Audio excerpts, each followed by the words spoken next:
Push-to-talk headsets are a valuable accessory for users that need instant private person-to-person communication. Users in security, maintenance, retail, and more will instantly see the benefit.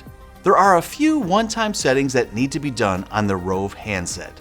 Connecting a headset starts with making sure the push-to-talk functionality is activated on the Rove handset. You will want to connect the push-to-talk headset.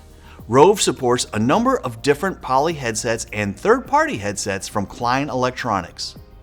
Once the headset is connected, go into Preferences, Audio Settings, Headset Selection. Choose either a Poly or Klein headset.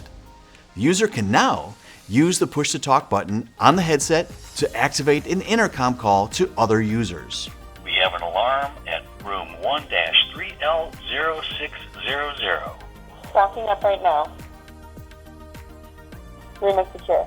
All users within range of the system throughout the campus, retail store, or other environment will receive a radio call and are able to respond if necessary. Users will find utilizing a push-to-talk headset simple and will appreciate the instant communication the Rove handsets provide.